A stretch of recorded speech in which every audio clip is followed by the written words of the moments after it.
because I don't speak Hungarian, so I hope I didn't lie and say the truth. Yeah, I'm gonna have to speak in English. I'm learning Hungarian, but I'm not quite there yet, so I'll try to speak slowly and not too much with my French accents. So yeah, as you probably just heard, I'm leading the user interface design team at Prezi, and I was invited tonight to speak a little bit about some ideas and some driving concepts that were behind the recent design overall. I don't know if you know, but recently Prezi got through a complete rebrand, touching all aspects of our products, iPad application, website, editor. Yeah, so, but I'm going to start talking about cars. Not that I like cars especially, but I thought it was a good point to start with the thing I want to share with you tonight. How many of you have a car? Can you raise your hand? Yeah, so that was a good example. So, if I was about to ask you, what is a good car? What would you think to answer this question? I think the first question, if I was at least asked, is this a good car? I would ask myself, does it work? Okay. Does it bring me from A to B safely? Can I drive it? Yeah. Because if it wouldn't, probably I wouldn't say it's a good car. That's kind of obvious. Another aspect, of course, and especially when we talk about a car, is it a nice car? And here we're not talking about its ability to bring you from A to B, but how much do you like your car? How much do you feel when you drive it that it represents yourself? Are you proud? Are you showing off to your neighbors your brand new cars? Probably. It's very important when we buy an object that we feel that the symbolic value or the aesthetic value that it has is resonating with our own value. Historically, design has always been, of course, trying to connect these two dots. It's kind of a known fact, but I think it's interesting to start with this. So, if we look at this whole spectrum, because it's actually like a whole spectrum of cars that can move you from A to B and be nice at the same time, I would like to start looking at the top edge of this axis, so more towards the functional side. And I take this example, I'm sorry it's a bit of an old car, but I think it's an interesting car. It was designed by Giorgetto Giugiaro, which is an Italian designer. I think if they're a designer in the room, they probably know him. He's supposed to be one of the nicest car designers in the history of car design. He designed this car in the 1980s, and so this is Fiat Panda. This car was produced until 2003, and I'm not talking about the third generation, but this design with minor change was produced for 23 years. They sold something like 4.5 million units of this car. So it's a car that was designed to be accessible, designed to be very practical. It was very cheap. It had a lot of breakthrough designs. For instance, you could bend the back seats into 7 different positions. You could carry actually very big loads with this car.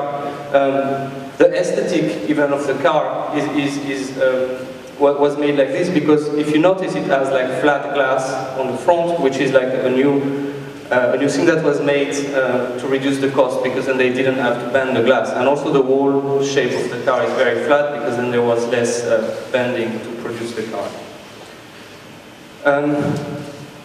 Let's look at another car, maybe more towards the bottom of this axis. It's still a car, it's still by the same designer. It was produced a bit earlier. It was produced from 1967 to 71. This is the Tommaso Mangusta. It's one of my favorite cars from this period. So let's look a little bit at this car. It's obviously very different than the other one. Probably it's not cheap. Probably it's not like the daily average car that you want to drive. But let's say that if you were to impress that girl here, that is close to the statue, you probably would be more successful with this car than with a Fiat Panda, I guess. So, this car was produced, let's look at some facts. This car was produced at 401 units.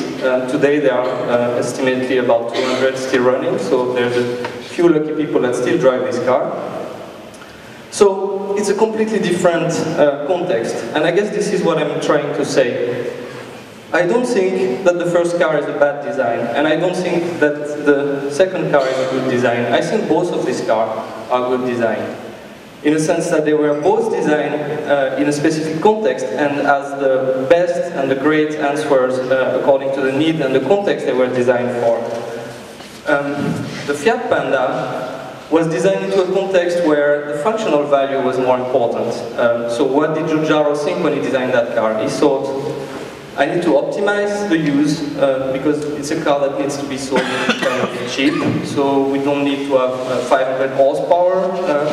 It needs to be reliable, so people that live in the countryside, they might not have a racetrack to drive on, so the road might be a little bit dirty, they might need to go in the field, carry some dirty loads. And it needs to be basically a practical car for daily life that doesn't easy to drive and doesn't require too much gas and all this kind of thing. If we move a little bit on that axis about let's say optimization and technology, we got slightly out of what I believe is usually the traditional scope of design. So because if we got rid and try to focus on performance and optimization, we probably get into some cars that are like this, which are a little bit out of the scope of what I wanted to talk. Let's look at the other car, symbolic value. So when he designed the Mangusta, by the way is the name in English of this little animal that eats cobra, and he named this car because he wanted to make a nicer car than the cobra. It's a nice anecdote, I think. So what did he thought when he designed that car? He probably was not thinking about optimizing this car for a daily life. I think it was more about how can you express in the best way the symbolic of power, speed, so that the men that drive this car would kind of have a good tool to show to other people how powerful and how fast I am. Let's look down the scope here, and of course if we go into that direction of symbolic and cultural or aesthetics, we can go into some more extreme, but here I guess we are more towards the field of customization and personalization, decoration, heavy decoration in that case. So I think this is also a little bit out of what I believe is traditionally the scope of design. But, so this is, I'd say that the two edges of this axis. Of course, it's not that on one hand you have a functional object and on the other hand you have beautiful objects. The industrial design for a long time has been trying to find the good aesthetics, the aesthetics of functionalism. I'm not going to speak too much about this, but most of you, I guess, have heard about the Bauhaus and then the Ulm school. So the industrial design has a whole history of trying to find the correct, the right aesthetics for functional objects. And one brand that is believed to be or recognized to have good design today is Apple, and they are in the direct legacy of this design thinking. But as I said in the beginning, I didn't came here tonight to speak about cars because this is not really what I do and what I like. I'm going to speak about user interface and application, and I'm going to try to play this game to apply the same mental model to user interface. So if you were about to think about a user interface, on this same axis, I want to look at the top part of the axis. An interface that is sold to hundreds of millions of copies, that is just doing the job with nothing. You wouldn't print the poster of this and stare at it in your room like as you would do with the other car, but it does the job, and you would be surprised to see how many people even still use this version of Windows today. It was produced for 10 years. I couldn't find the exact number, but I think it's about 300 or 400 million people had installed a copy of this. So it worked, and it was one of the most stable versions for a Windows version, of course. And let's look at the other side of this axis. This is a Convert app for the iPhone that was, it's a bit dated, but I think it's a good example. It's a 3 years old application.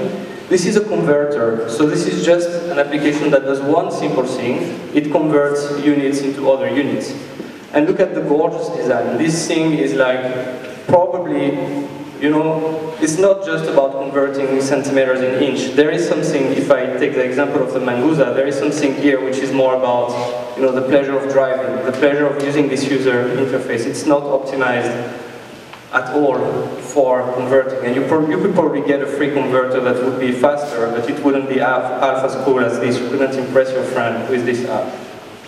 So, yeah, and just, it was funny to do this, to look at the same out of edge of design. So, of course, the degree 0 or the engineering level of interface when we're talking about, it's like literally like this is a screenshot of iTerm, so this is the coding, so this is, and the other end of the spectrum are interfaces that are, you know, this highly decorated, fancy, but hardly usable interface.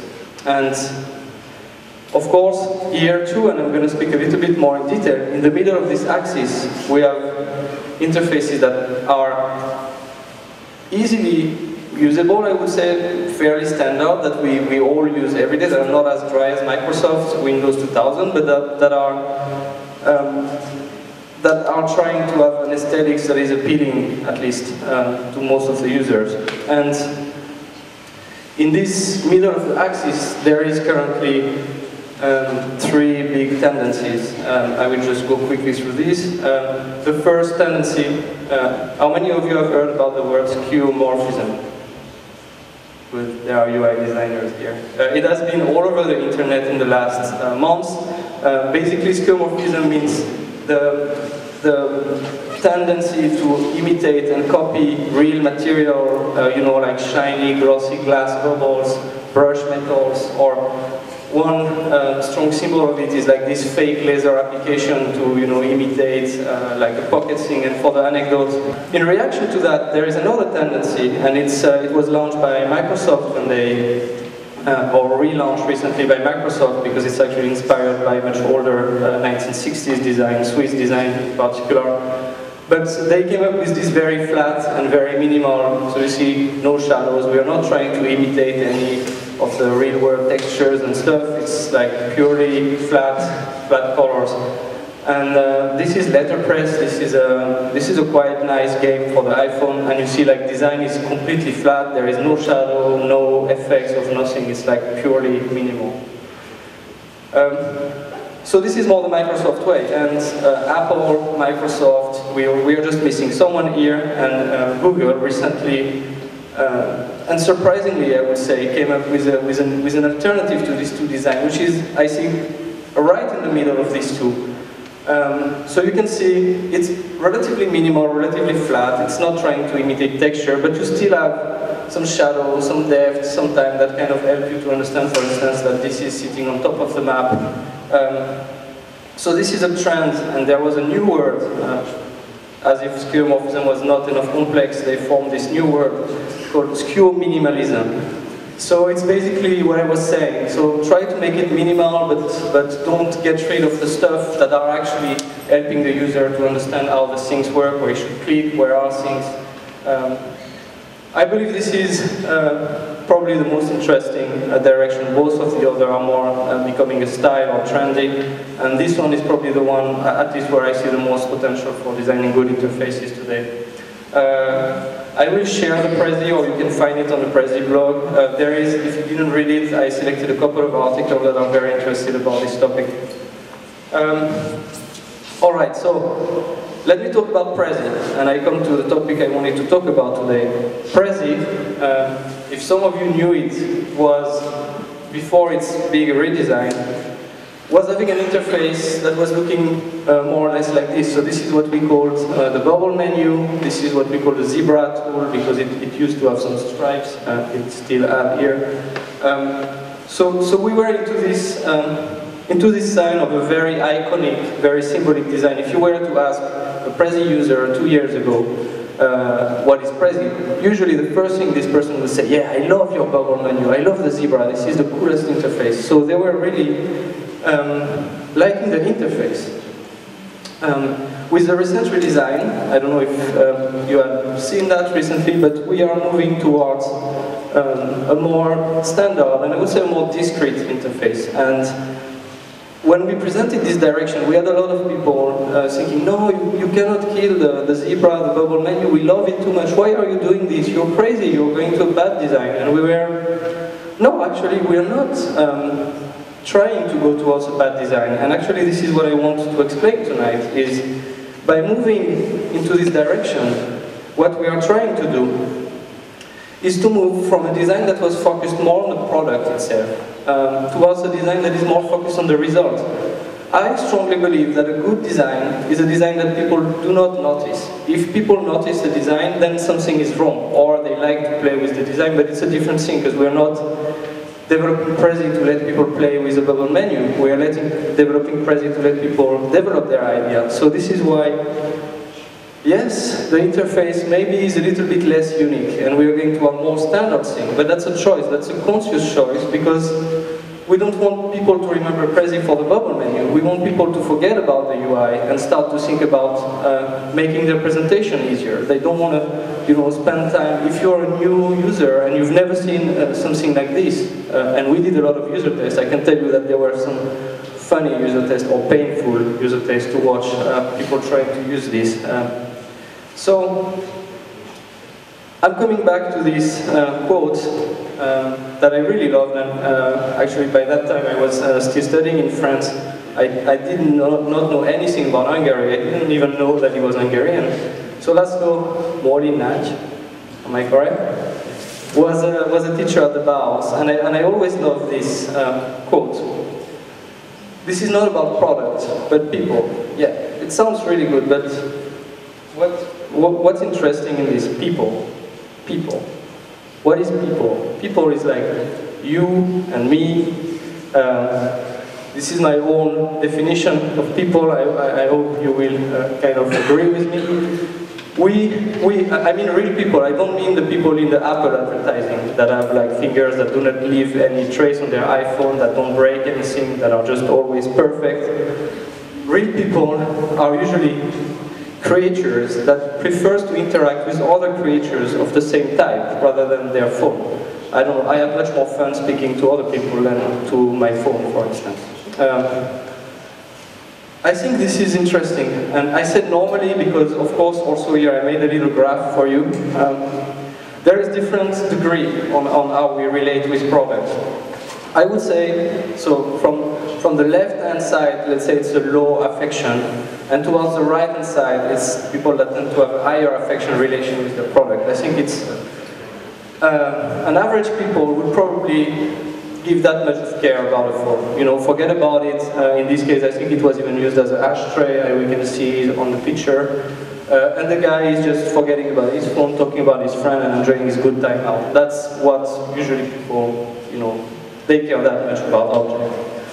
On the other end of the spectrum, we have people that probably love their object a little bit too much. Yeah, let's admit this, and we are close indeed to fetishism. Fetishism is our ability to love inanimate things by believing that they are animated or they have a spirit.